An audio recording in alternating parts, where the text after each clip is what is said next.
It was one of those early summer mornings where the air smells like cut grass and possibility, the kind where you're just standing on your porch, coffee mug steaming, watching the sun climb over the fields.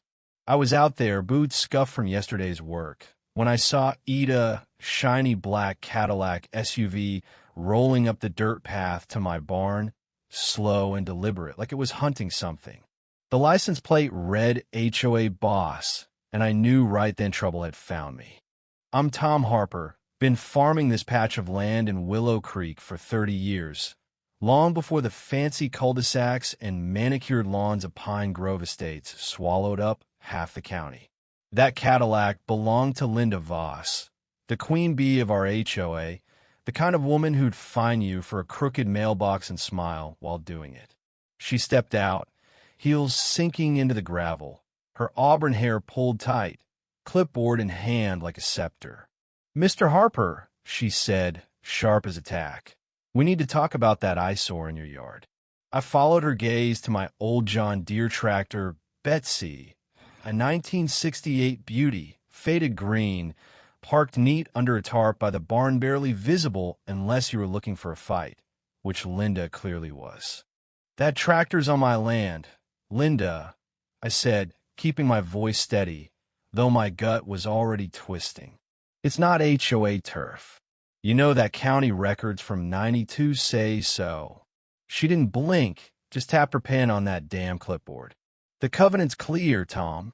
All visible equipment must match Pine Grove's aesthetic standards. That thing lowers our property values." I almost laughed. Property values? This was farmland when her McMansion was just a cow pasture. Betsy wasn't just some machine. She was my dad's, rebuilt with my daughter Ellie after my wife, Sarah, passed. Every bolt, every gear was us piecing ourselves back together. But Linda?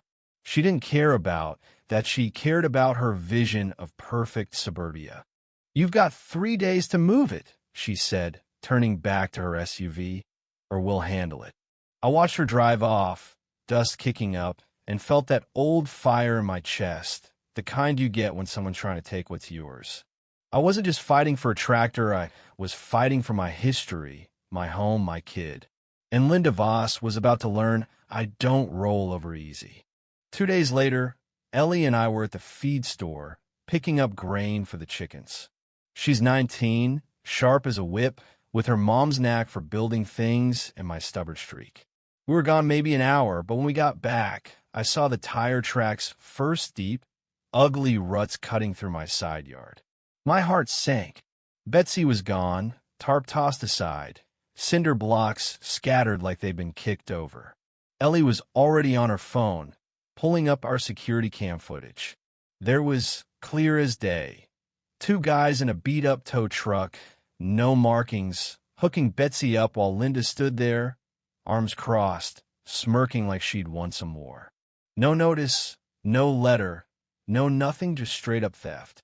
"She can't do this," Ellie said, her voice tight, eyes burning. I knew that look. It was Sarah's, right before she'd tear into something impossible and make it work. "She thinks she can," I said, grabbing my folder of HOA letters. Every pointless fine and warning they'd sent over the years. Nothing in there justified this. "We could call the sheriff," Ellie offered, but I shook my head. Linda was too slippery to have some loophole ready, some fake paperwork claiming Betsy was abandoned. "No, we weren't playing her game. We don't fight her," Ellie said, a grin creeping up. "We outsmart her." I raised an eyebrow. "What's cooking in that head of yours?" She leaned in, voice low. "Her Cadillac. She left it at Mike's Auto for a tune-up last week. Mike owes me for fixing his shop's welder. What if we turn her car into a tractor?" I should have stopped her right there, told her it was crazy, but the way she said, "Ithalf mischief," half justicide hit me. Linda wanted to play dirty? Fine. We'd play smarter. "Nothing illegal," I said, trying to sound like the responsible dad.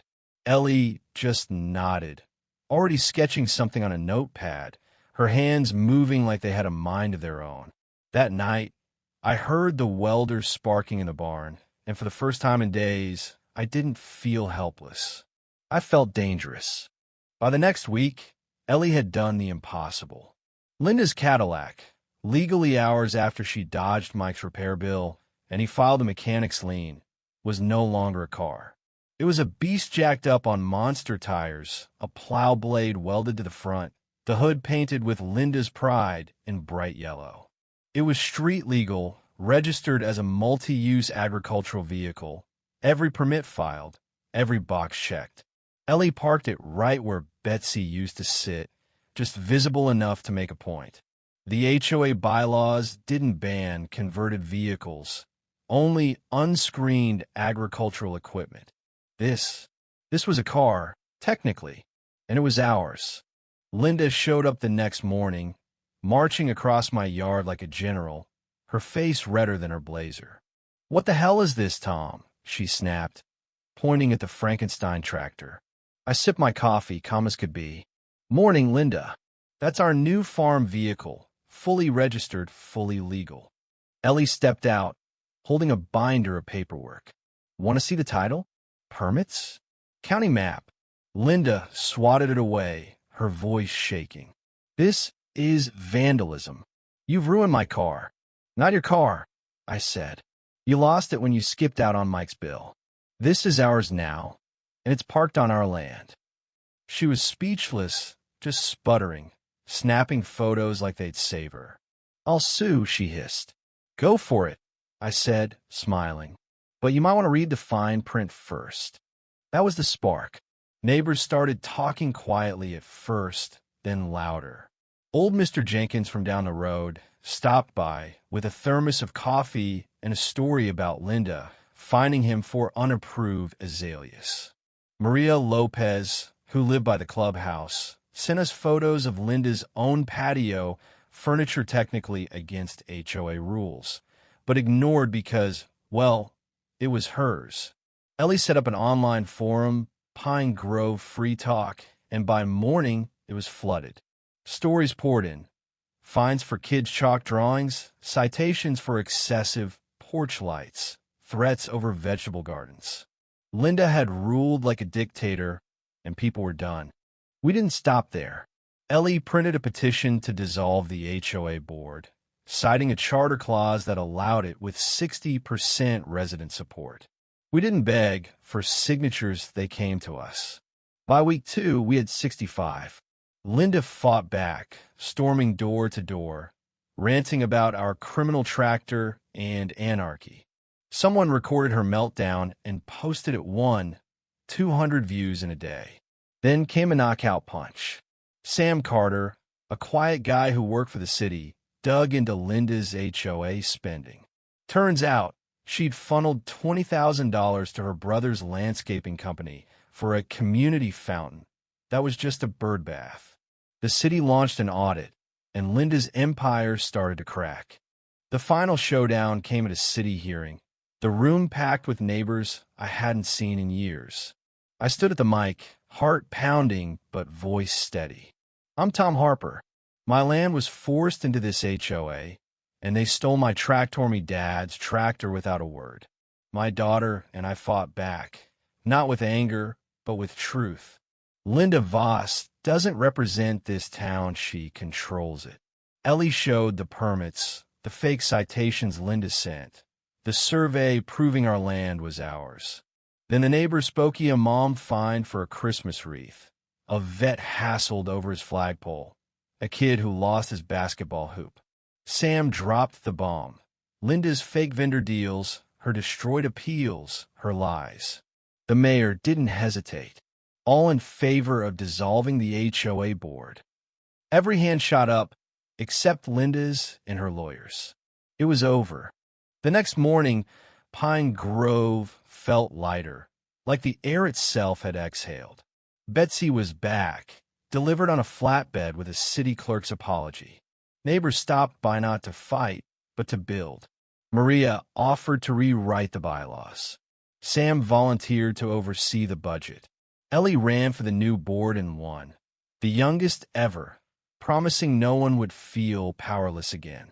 We parked Linda's pride next to Betsy, two machines telling one story. You don't mess with family, with history, with home. But here's the thing: Linda's gone quiet. Her house dark, her power broken. Yet I know her type. She's not done. Not really. People like that don't vanish. They scheme. So what do you think? Was this just about a tractor, or was it about something bigger, drawing a line, standing your ground? Have you ever faced someone like Linda? Someone who thought they could bully their way to control? Drop a comment, share your story. Let's keep this conversation going, because out here in Willow Creek or wherever you are, no one gets to take what's yours without a fight.